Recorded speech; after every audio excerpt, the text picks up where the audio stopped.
Hello, and welcome to the HIPAA Vault Show, where we discuss all things HIPAA compliance and the cloud.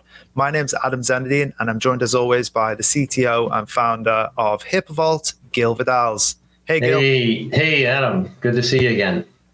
Yes, great to see you. We've got some very, very interesting topics to talk about today on Friday, and we haven't talked about business associate agreements in a while. So I'm excited to dive into the nitty-gritty with you on that. Well, I don't know. BAA's legal contract could sound kind of boring. Do you think we can make it exciting? Oh, yes, absolutely. We'll make it very, very exciting for the listeners and viewers. Okay. I might do a little dance just to spice things up. All right. Get things more interesting. But Sure. before we dive into it, we've got our data breach for the week to review. So let's dive into that here. This is a big one. So the headline is malicious insider incident at Montefiore Medical Center results in $4.75 million HIPAA penalty. Ooh. So the HHS, Office for Civil Rights, OCR, has announced its first financial penalty of the year to resolve alleged violations of the Health Insurance Portability and Accountability Act, HIPAA. Montefiore Medical Center has agreed to settle the investigation and has paid $4.75 million penalty to resolve the alleged HIPAA violations. Wow. So with this one penalty, the Office for Civil Rights has already exceeded its total collections from its HIPAA enforcement actions in 2023. So that in one penalty, it's exceeded 2023's total. And it's the largest financial penalty to be imposed by OCR since 2021 in January. And that was $5.1 million for Exelis Health Plan. And then it goes on to say, which is interesting as well, that the Exelis penalty back in 2021 was in response to a breach of PHI of 9.35 million individuals. This one with Montefiore Medical Center's penalty stemmed from only PHI of 12,517 only. In comparison to the 9.35 million, it is a smaller amount, but the scale of the data breach is taken into consideration when determining the appropriate penalty. So they've obviously looked at what went on behind the breach and gone with a really high penalty because of it. Yeah, this breach was different, and the most common breaches, of course, are from what we call a bad actor, right? A bad person, a cyber attacker that's coming in from the outside. But this one was from an insider. An employee was collecting patient information, including names, social security numbers, personal identifiable information, and they were selling it. So they were profiting internally by doing that. And so that's different, and that's not your typical, we got a hacker that came in. No, this was an employee who had access to the data. They just copied it and sold it. Doesn't make it any better in terms of paying the 4.7 or 4.8 million, but it is different, and that's kind of a downer. That's kind of a bummer because these companies spend so much money protecting from an attacker from the outside, but we can't forget the attack from the inside too. Yeah. It's like, oh my gosh, you got to protect everything. Both directions. Yeah, well, it's alleged that they reported that a breach happened back in 2015, and then there's more info. It goes on to say the insider incident investigated by OCR was not the last time that the medical center has had to deal with malicious insiders. There was an incident involving an employee accessing patient records without authorization also between 2018 and 2020. Yeah. So I guess that's probably why they've gone for a really big hit on the penalty. Yeah. There's different tiers to the way that they fine, and I think this probably would have been in the top tier. Well, that's a good way to segue into the BAA. So the BAA is important because it's basically a legal document between the covered entity and the associate. So those listeners that are in the healthcare sector that have business, you have multiple people touching PHI data. The BAA is there to define what the roles and responsibilities are of the patient information, the medical data. And it assigns, clearly delineates who's doing what to the data. And, that's pretty important. Adam, I think some people maybe just, grabbing a quick BAA template off the website, just signing it here. Let's just sign this thing. But it's more, you should be careful. It's more than just a checkbox. It's not something you do when you need to think about it, because it can have, and it will have repercussions if there is a breach, that you're going to go to that document to find out who's responsible for what. And I think that that's worthy of consideration, right? Taking your time with that one.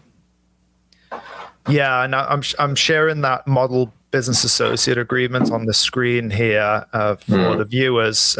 Listeners, if you want to check this out, it'll be in the description. This is from the hhs.gov website, and it's a model business associate agreement that you can use and tailor to your needs. Gil, what are some misconceptions that you found come up, or misunderstandings with healthcare providers or vendors that they might have about BAAs? Well, besides that, some business partners may be in a big rush to just get a deal done, and they just want to grab any old template and sign it. It's okay to get a template. Like we're showing a template here, and HHS provides templates, so there's nothing wrong with the template per se. Yeah. But the issue is when you just use the template without reading it, right? Or without studying it. There has to be some thought put into it, and so that would probably be a big mistake. Another one might be to accept all the defaults. Like there's a paragraph in these templates that talk about how many days go by before a breach is notified, where all the parties are notified. So let's say a BAA is signed with 2 or 3 partners, you need to be specified. Some of the defaults might be too long for your particular circumstance. If it says, they can allow them, 30 days. Well, a lot can happen in 30 days. That's too long. But 1 day is too short, right? If you suspect something's happening, you need your tech team and your cyber partners, they need time to review it. So 1 day is too short. So but anyway, it's the whole evolution of thinking about it, trying to be realistic, putting some real values in there that are meaningful. Yeah. What are some challenges that come up in the negotiation for BAAs, like differences in the interpretation or evolving regulations for compliance?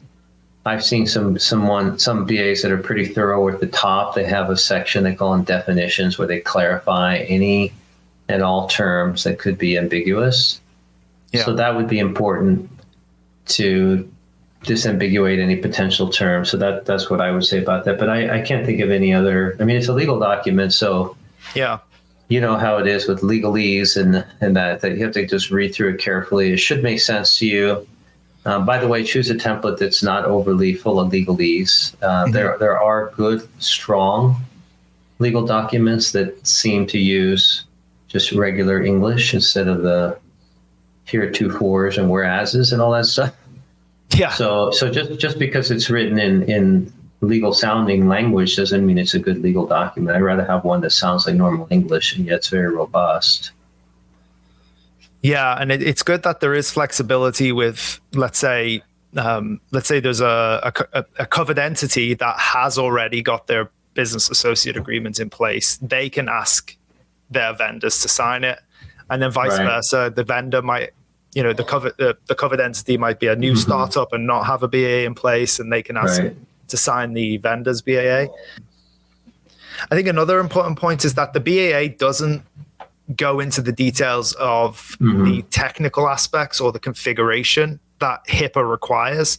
It just has some clauses that say, comply with HIPAA law, and then HIPAA law can change, and evolve as is moving forward. And that doesn't necessarily mean the BAA needs to change. So it's flexible in that sense. Gil, one final question on this. What about the big companies, the big tech giants? Do they sign BAAs? How do you get them to sign a BAA? Yeah, so for Microsoft, Azure and AWS, that's the Amazon Web Services, and Google Cloud Platform known as GCP, they all actually do sign BAAs. Now, it's more of an automated process. You're not like talking to some guy on the phone and he's going to get a piece of paper and sign it. They have some automated program where if you're a partner of any of these big cloud providers, then you certainly can get one signed. So typically what happens is a partner has a relationship with one of the big cloud providers. They have one BAA signed with the big cloud provider. Then this partner company then has relationships with a whole bunch of other companies. Let's say, like in our case with HIPAA Vault as an example, HIPAA Vault has a BAA signed with Google. Now we have a bunch of customers and they sign a BAA with us. So it's a chain. The customer signs with us, we sign with Google. So that works beautifully, because otherwise it'd be a nightmare if our customers had to sign directly with Google where the hosting servers are. That would be too crazy, too hard to manage. So the chaining BAs is actually a viable and best practice, so that you have a chain of BAAs. One links one partner to another partner to another partner. They're chained together, and that's okay. That's a good way to do it. Great. Well, you've answered. I was going to throw in a follow-up question there is, does HIPAA Vault engage in BAAs? But I think you answered the question there. Yeah, we do, and it's important. So we do that. We've been doing that for years, even before it became a popular, well-known thing. We were doing it a long time ago because we knew how important it was. But yeah, if our audience is thinking about, some kind of healthcare app that they have, whether it's going to be in WooCommerce, WordPress, or whatever, and you need to talk to us just to ask us some questions about what you're doing, or you need any advice, then don't be shy. Reach out to Adam and I. We can help answer questions. Yeah. podcast@hippaavault.com as always, or reach out to us in the comments, and we'll get back to you with answers to your questions. Well, that's it for this week, unless you had anything else, Gil? No, that's it. Looking forward to seeing you next week, Adam. All right. Thank you for viewing. Thank you for listening. Happy Friday, and thanks for stopping by.